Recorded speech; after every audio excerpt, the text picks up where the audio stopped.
गाय उसके साथ में खड़ी रहती है और उसे देखती रहती है।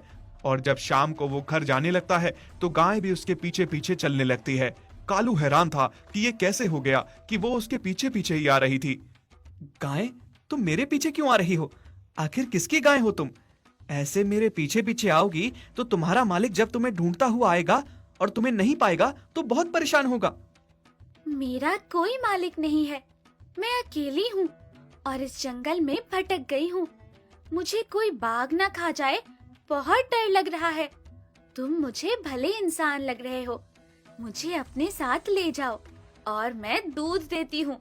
तुम मेरा दूध निकाल के बेचना, फिर तुम्हें लकड़ी काटने की और इतनी मेहनत करने की कोई जरूरत नहीं पड़ेगी।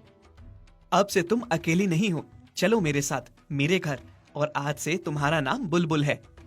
कालू बुलबुल को अपने साथ घर ले आता है। कालू की पत्नी बुलबुल को देख के हैरान रह जाती है। अरे, आप ये किसकी गाय घर ले आए हो? इसका नाम बुलबुल है और ये किसी की नहीं है, ये हमारी गाय है। कालू रानी को सारी बातें बताता है कि किस तरह से बुलबुल उसे जंगल में मिली। बस उस दिन से कालू की पत्नी उसकी सेवा में लग जाती है और खूब सेवा करती है। फिर जैसे ही कालू और रानी बुलबुल का दूध निकालने जाते हैं, थोड़ी देर में वो दूध सोने में बदल जाता है। ये सब देख के दोनों पति पत्नी हक्के बक्के रह जाते हैं। देखा रानी, हमारी बुलबुल चमत्कारी गाय है। हाँ जी, आप सही कह रहे हैं।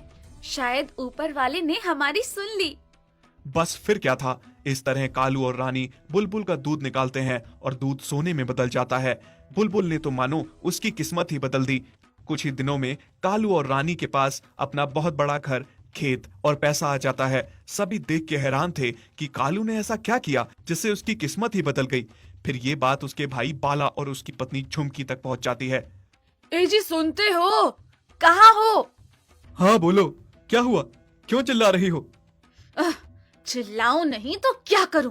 तुम्हें कोई खबर ही नहीं रहती कि दुनिया में क्या हो रहा है। अब क्या हुआ? दुनिया के सारे कलेश तो मेरे घर में ही हैं, तो दुनिया में क्या हो रहा है कब पता लगाऊं? जल्दी बताओ क्या हुआ है। तुम्हारे भाई का कारोबार देखा तुमने? कहां से कहां पहुंच गया है। मैं कहती हूँ, आखिर ऐसा क्या किया उसने?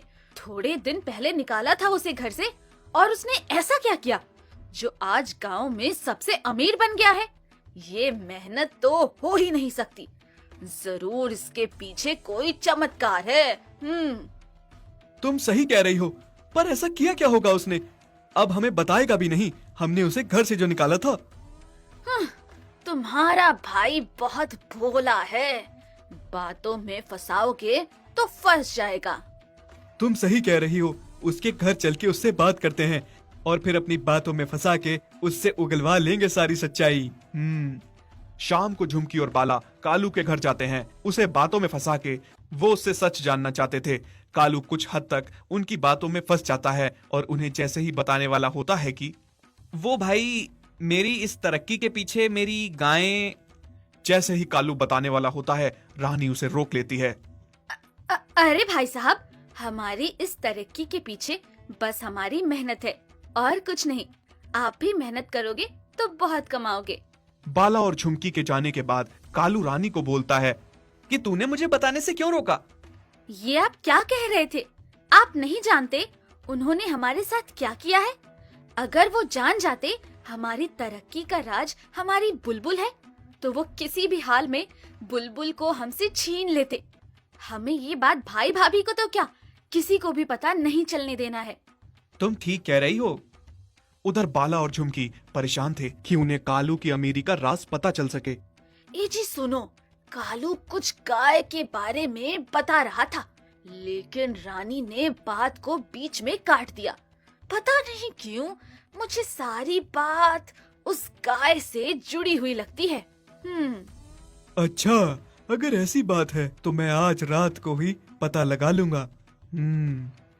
बाला रात के समय कालू की गौशाला में घुस जाता है और चुपके से देखने लगता है। जैसे ही कालू और रानी दूध निकालने आते हैं और दूध सोने में बदलता देख बाला की आंखें फटी की फटी रह जाती हैं।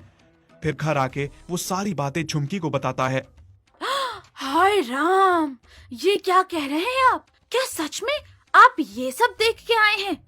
हाँ झुमकी, जैसे तुम्हें अपने कानों पे यकीन नहीं हो रहा, ठीक वैसे ही मुझे वो सब देख के अपनी आंखों पे यकीन नहीं हो रहा था। झुमकी और बाला कालू और रानी से वो गाय छीनने की तरकीब बनाते हैं। वो सोचते हैं कि गाय चुरा कर तो हम यहाँ रख नहीं सकते कालू और रानी के सामने, लेकिन गाय चुरा कर अच्छे दामों पर बेच तो सकते हैं ना। आज रात को हम गाय चुरा कर माल गाड़ी में ले जाकर दूसरे गांव के सेठ को बेच आएंगे। रात को बाला और झुमकी कालू की गौशाला में पहले से ही छुप जाते हैं। जैसे ही कालू और रानी बुलबुल से सोने का दूध निकाल के ले जाते हैं, रात को मौका पाते ही बाला और झुमकी बुलबुल को चुरा कर ले जाते हैं। पर बुलबुल को चुराते हुए पड़ोसी देख लेते हैं।